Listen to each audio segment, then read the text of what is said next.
happened last time. Madison, you still there?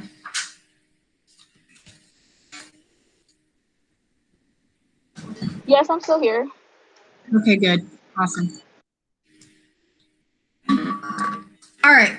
So again, we're on 413, and we're going to start with that diagram there because that kind of illustrates the rest of the chapter. So the first half of this chapter is really about the types of cells and tissues. Well, it's all the same tissue, but the types of cells in neural tissue. And the second half of this chapter is about the activity of the neuron. Okay, so we have to talk about things like membrane potential and graded potential and charges and things like that. So if you look at 413, what you can see across is kind of what the rest of the chapter entails. So we do need to talk about the resting membrane potential, what a resting neuron would be electrically, a graded potential and what causes the graded potential. Like there's a bunch of channels that we need to talk about. What an action potential is and how that innervates and spreads. Synaptic activity, so what's happening at that axon terminal, and then information processing. So I'm hoping today to get through at least the first three, and then when we come back, so we come back on a Tuesday, but that Friday, finishing up this chapter, okay? This chapter is kind of like the muscle chapter in that we are taking it slow and very, very deliberate. Like we're talking about pieces of it first, and then we're talking about the physiology of it next. So let's get into membrane potential. If you remember in your biology class, you talk about active and passive transport, and anytime there's a difference in number of molecules or concentration of molecules or charges of molecules, that is a concentration gradient, meaning the difference. So a membrane potential is going to be the difference of charges across a membrane. And what we see in the bottom corner here is the plasma membrane. We see that extracellularly there is more of a positive charge, and intracellularly, there is more of a negative charge. That is due to the sodium potassium pump. That is due to negative proteins being trapped in the cytosol. So there's different reasons for that, but that's kind of like how it sits normally. So neural activity depends on these 3 or 4 things. And we're going to talk about each one of them in detail. The first thing, the idea of a resting membrane potential or resting potential. So that's kind of like the start or baseline of how the membrane begins. Slightly negative inside compared to the outside. The second piece of neural activity is graded potential, and that's when it changes from resting potential. So that's due to different channels. So we'll talk about those channels as well. The third thing is the action potential. So this is the actual electrical event that spreads in one direction.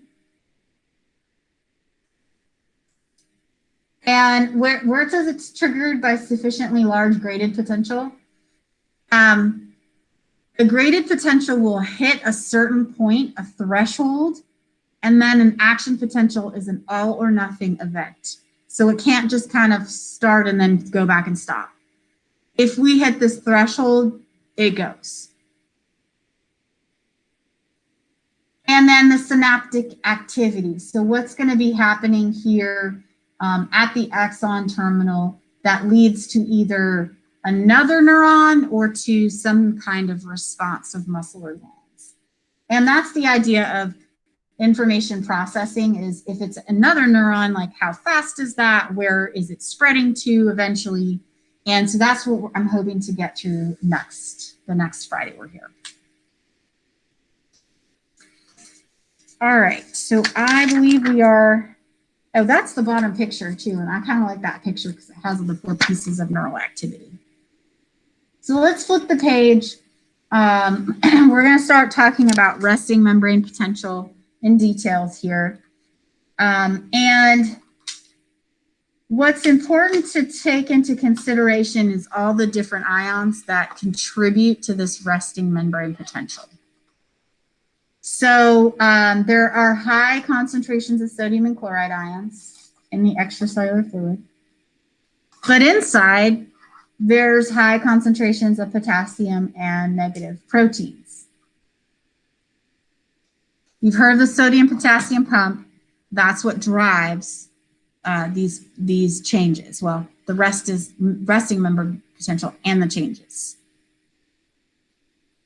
They're the main factors influencing membrane potential. Proteins and ions are trapped. You've learned in your biology class that membrane has a specific composition which keeps certain things out.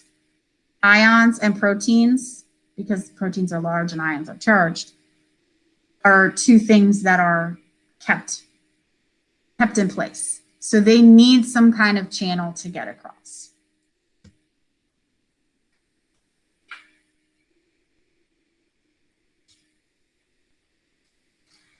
So as far as a measurement of voltage, it is a form of potential. The resting membrane potential is a form of potential energy. So there is a potential for energy to be released at some point. It is and it says in body cells, it ranges from -5 millivolts to -100 millivolts. And that just depends on where the neuron is and what type of cell it is. But typically, we use -70 millivolts as the number for your resting membrane potential.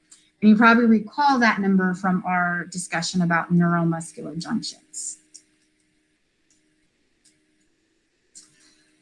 So maintaining this -70 millivolts involves the passive diffusion through leak channels. So these are kind of open channels where the sodium and potassium just diffuse through naturally. There's also the negative proteins that are stuck in there. I don't know why that's under passive forces. It's not really a force, but I guess because it contributes to the membrane potential. And then your active forces are sodium-potassium pumps.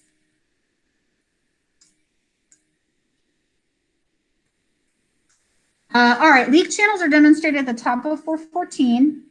And you know, it's just kind of what it sounds like. The sodium and potassium link through these open channels.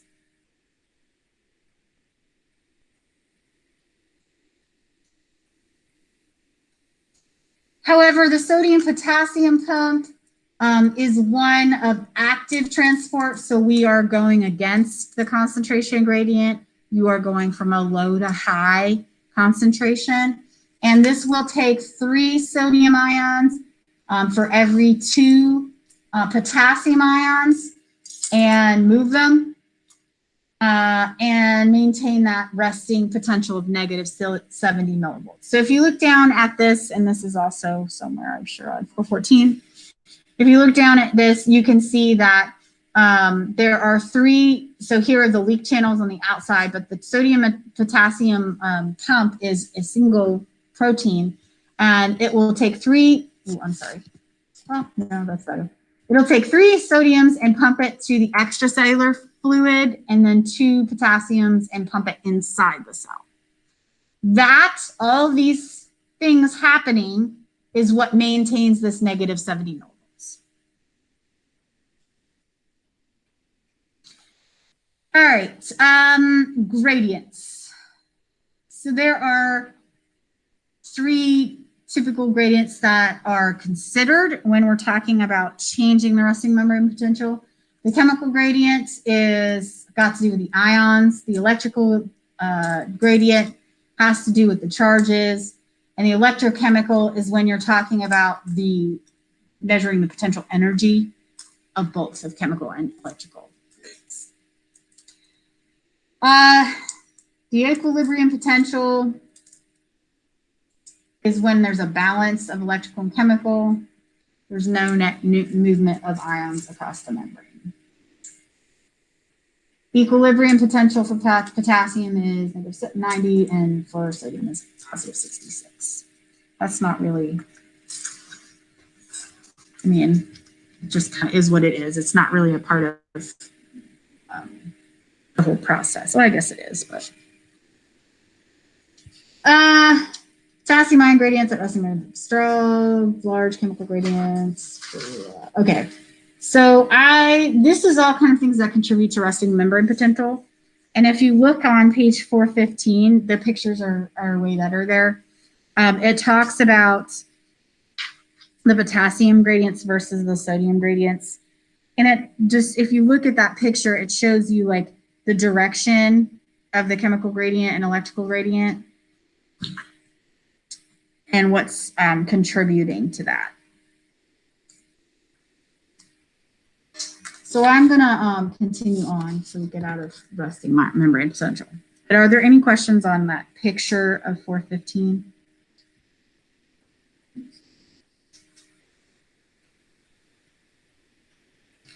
And if you look, it does show you like what happens if no channels were needed.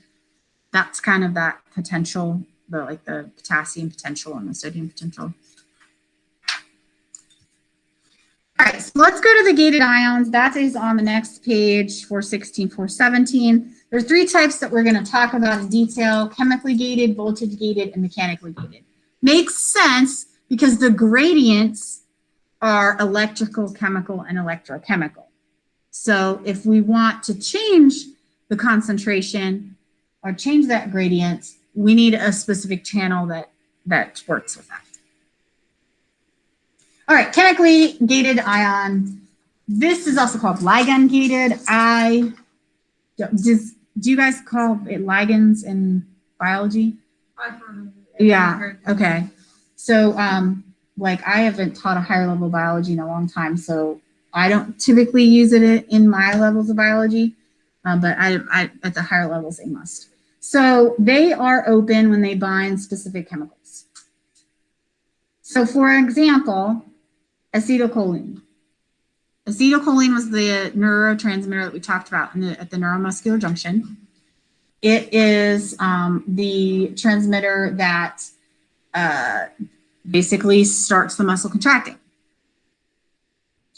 These types of ion channels, so you can see that it is closed here until the acetylcholine binds, and then it allows ions to pass. Okay, so a chemical is required to open the channel. Very simply. I have a question. Yeah, go ahead. So like a lot of this is kind of like we've talked about in muscle contraction. Mm-hmm. Is that because like the same things are used like for neuron, or is that just because like neuron is like your brain telling you like to do like contract or whatever?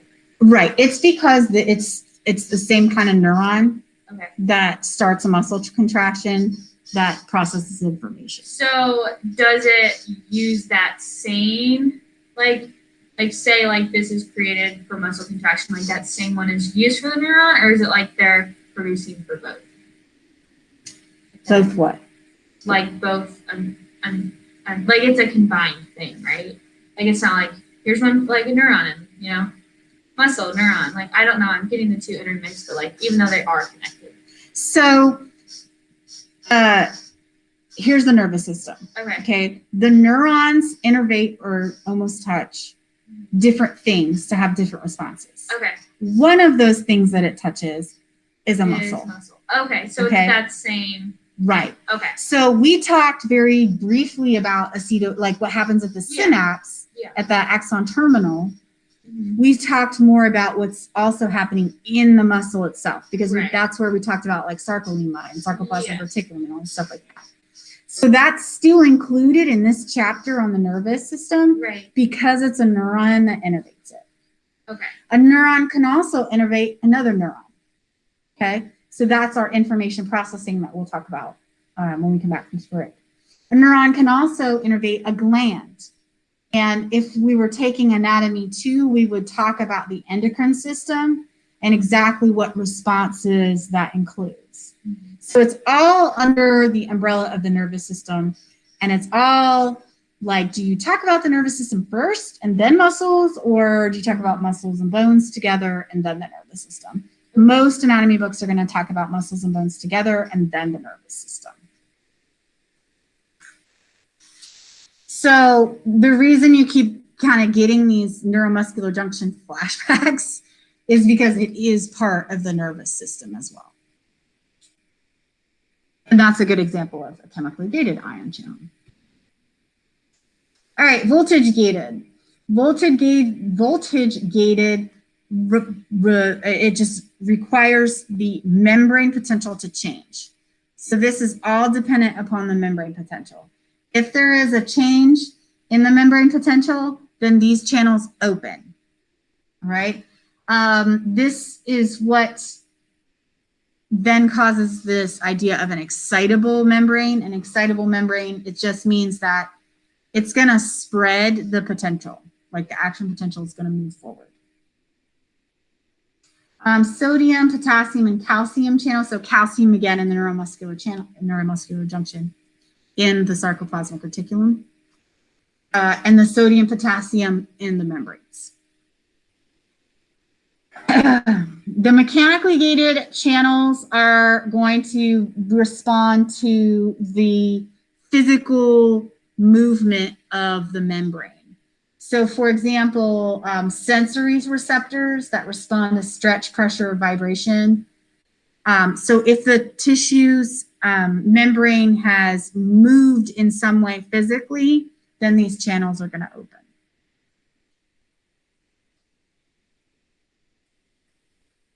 All right, so in a neuron, you have chemically gated channels and voltage gated channels.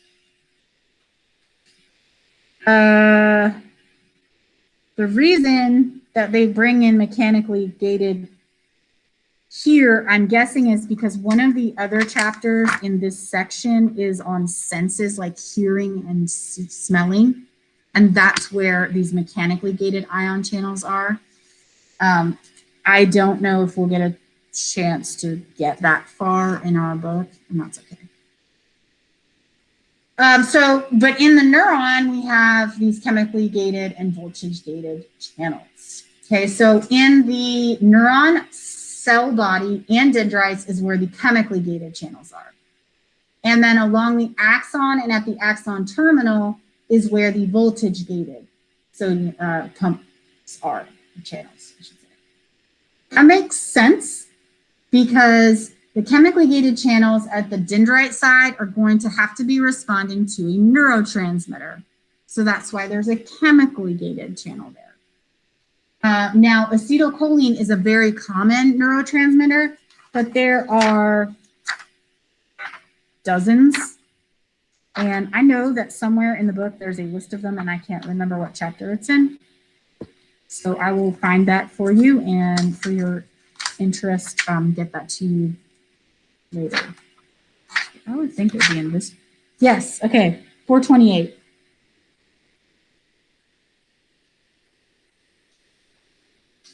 So the acetylcholine, again, very, very widespread, very, very common. But there's other ones like norepinephrine, epinephrine, serotonin. Those do different things. 100 different neurotransmitters. Those are all going to be the chemical that open the chemically gated channels at the dendrites. Then your voltage gated, the reason we need voltage gated is because we need to propagate or move the action potential. And so that's why we need chemically gated channels. Make sense? All right, the next piece of neural activity, which was in the second thing, is a graded potential. And so that we're gonna flip back to 418. A graded potential, I want you, when you see graded, think local. Think in one spot. Because the graded potential is going to be a change in the resting membrane potential that occurs at a local spot. So at one spot, and usually around the cell body or axon hillock. Okay. The example is a chemically gated sodium ion channel in the axon hillock.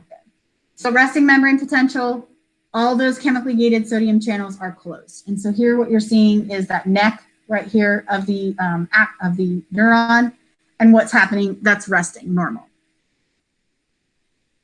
What happens is the membrane is exposed to a chemical. So that at the dendrite side is your neurotransmitter. And that is going to open up the sodium channels. When the sodium enters the cell, there's going to be this influx of pluses, which is going to shift that voltage. And so shift that voltage slightly up. If you remember when we did the graph of what happens throughout the muscle, the depolarization, repolarizations, hyperpolarization stuff, this is going to be very similar. Okay. The depolarization is this idea that there's more positives, and so you're moving your voltage up. You then have sodium ions moving away from channels, and they move along the outer surface towards the channels. And so that is going to move kind of in this, almost like a local wind or local wave, that's what it reminds me of, event. And it's just going to move the positive charges along the inner and outer surface. So you can see these kind of movements here, local current, local current. And so it's going to kind of stay close to that negative 70 millivolts number, but it's going to shift slightly. And it's going to stay in one place. It's not going to propagate. It's not going to move. But it's important because it triggers the action potential. It triggers the rest of it. Degree of depolarization decreases the distance from the stimulus.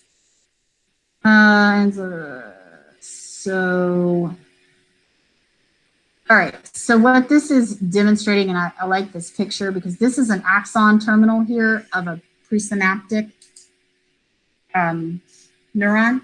And so what this is trying to show you is if it's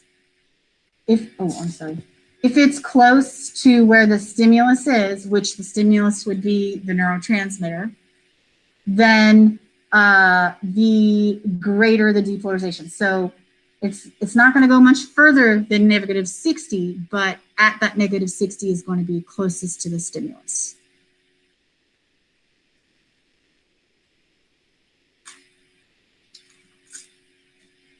And then we're going to kind of look at this in a graph, and I want to sort of see it together here. The three steps are essentially at the top there. So the chemical stimulus, the neurotransmitter, is going to open the sodium channels. The stimulus is going to be removed. The excess sodium ions are transported out of the cytosol. So what you see is that membrane potential rising. That's the depolarization. Then the chemical stimulus is going to open potassium ion channels. So it's going to go ahead and hit that resting potential and then hyperpolarize or get more negative. And then it will return to resting potential.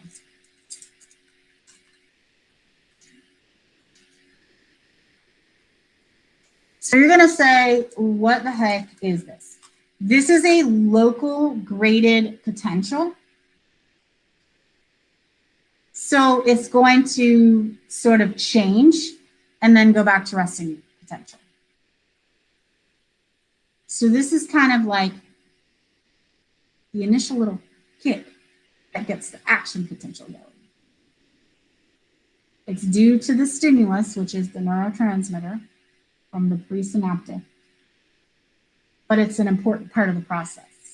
It's not actually going to propagate an impulse, but it's going to like to the action potential. And I don't think we'll have time to talk about the action potential today, but are there any questions about what we've talked about so far?